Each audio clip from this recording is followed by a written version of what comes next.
परीक्षा आते ही बच्चों के ऊपर तो प्रेशर होता ही होता है, उसके साथ साथ पेरेंट्स पे भी बहुत ज़्यादा दबाव होता है कि वह किस तरह बच्चे को पढ़ाएं और मोटिवेट करें। ऐसे में पेरेंट्स समझ नहीं पाते कि वो क्या करें और बच्चे पर ज़रूरत से ज़्यादा जवाब या दबाव बनाने लगते हैं। ऐसे में बच्चा डिप्रेस होने लगता है और उसका पढ़ाई मन से हटने लगता है। बहुत ऐसे पेरेंट्स तो हमें देखने मिलते हैं जो पूरे 6 महीना साल भर बच्चों को समय नहीं देंगे, लेकिन एग्जाम के समय पे पूरा काम धंधा छोड़कर उसके पीछे लग जाएंगे। तो सबसे पहले तो ये समझिए कि परीक्षा, चाहे वो कोई भी परीक्षा हो, वह जिंदगी नहीं है बल्कि एक जिंदगी का हिस्सा है। वह बच्चों को भी समझाएं।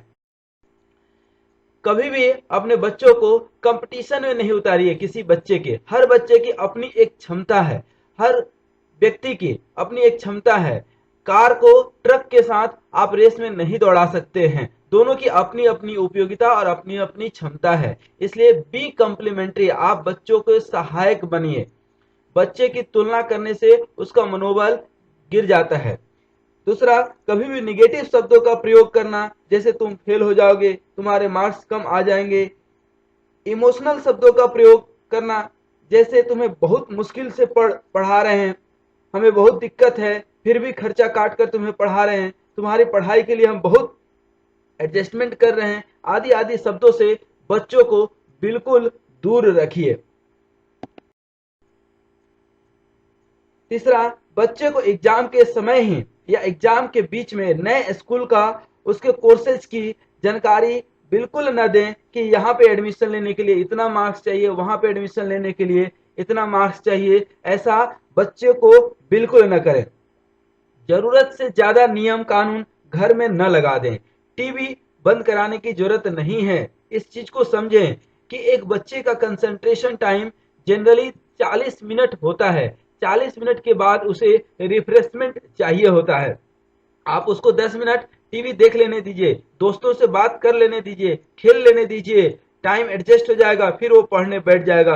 मोबाइल गेम जरूर बंद कर सकते हैं बिल्कुल, लेकिन इन सब चीजों पे पाबंदी नहीं लगाइए। 40 मिनट के बाद बच्चे का पढ़ने में मन नहीं लगता है, 10 मिनट का ब्रेक देना बहुत ही जरूरी है। अतः ब्रेक उसको दीजिए। ऐसा ना हो कि जबरदस्ती वो बैठ करके पढ़ाई कर तो रहा है आपके सामने, लेकिन दिमाग में टीवी के वही सारे सीरियल घूम रहे हैं। इसलिए टीवी कटवाने की जरूरत नहीं है। बच्चे को कभी भी डराइए नहीं, उसको एहसास दिलाइए कि हर सिचुएशन में हम लोग आपके साथ हैं।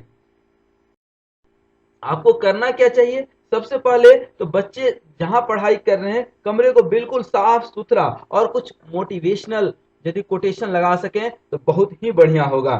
खाने में, हेल्थ में ज्यादातर उस समय फल का प्रयोग करें। भोजन हल्का करें। प्रॉपर नींद, नींद बहुत जरूरी है। कई बच्चे रात रात भर पढ़ाई करते हैं, उसके चक्कर में कई बार तो तबीयत खराब हो जाता है।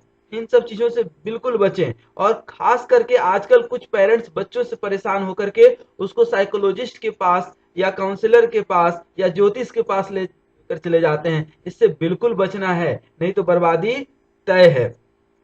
उसके बाद हर दिन बच्चे से बात करें, उसका मन का सुने, उसकी क्या प्लानिंग है, आपकी क्या प्लानिंग है, सामंजस्य से बैठा करके उसको समझाएं। बच्चे के सामने हमेशा पॉजिटिव बात करें।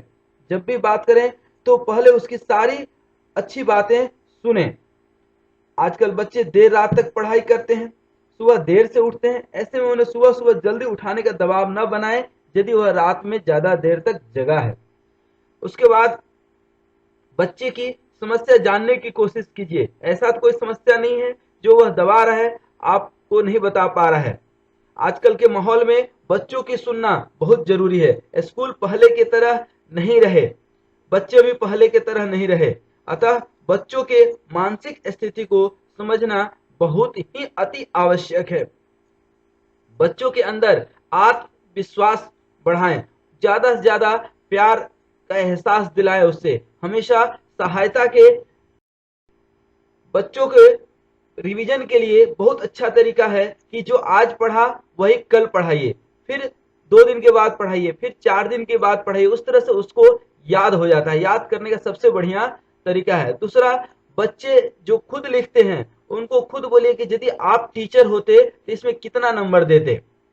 उसके बाद बच्चों को सिखाइए कि एग्जाम में अच्छे आराम से हैंडराइटिंग के साथ लिखें, अच्छे राइटिंग बनाएं, डायमेंशन जहां पे स्केल से लाइन खींचना है खींचे, सारे क्वेश्चन अटेम्प्ट करें एटलीस्ट। कुछ टॉपिक्स ऐसे होते हैं जिनको संकट मोचन टॉपिक बोलते हैं, जो बहुत आसान होते हैं, उन आसान टॉपिक को बिल्कुल अच्छे से तैयारी कर लें।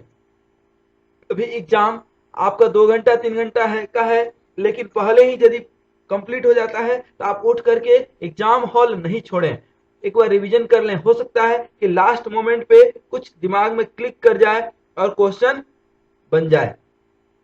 उसके बाद फिगर जहां तक हो सके फिगर प्रॉपर बनाएं, नहीं पूरा फिगर याद है तो लाइन डायग्राम तो बना। लास्ट में बहुत जरूरी है कि प्रायोरिटी अनुसार पहले कौन सा सब्जेक्ट है, उस सब्जेक्ट का इंपॉर्टेंट टॉपिक कौन सा है, उन सब टॉपिक को हम पहले से सिलेक्ट कर लें। ये पेरेंट्स का काम है, क्योंकि बच्चे तो बिल्कुल छोटे हैं, बच्चे तो हमेशा मस्ती के मूड में रहेंगे ही और रहना भी चाहिए, लेकिन बच्चों के ऊपर बिना प्रेशर बनाए आपको थोड़ा सा उसके लिए इंसिस्ट करना पड़ेगा, मेहनत करना पड़ेगा। क्योंकि आज के डेट में बच्चे ज्यादा जागरूक हो चुके हैं, लेकिन कब, जब आप उसको जागरूक बनाते हैं तब। शुरू में तो आपको खुद जागरूक होना पड़ेगा, बच्चे के पीछे पीछे दौड़ना पड़ेगा। इसलिए बहुत जरूरी है कि बच्चों की हर एक समस्या पर ध्यान देते हुए बच्चों के कॉन्फिडेंस लेवल को डेवलप करें। आप उसे खुद समझाएं, किसी के पास लेकर न जाएं, कोई हेल्थ टॉनिक या मेमोरी मेडिसिन ईटीसी बिल्कुल न दें। एग्जाम टाइम पे अपना सारा काम छोड़ करके बच्चे के पीछे लगने की जरूरत नहीं है, लेकिन बच्चे के पीछे ध्यान देने की जरूरत है, उसको सहायता करने की जरूरत है। आपको बहुत बहुत शुभकामनाएं, आपका बच्चा एग्जाम में बहुत अच्छा करे, इसी शुभकामनाएं के साथ धन्यवाद।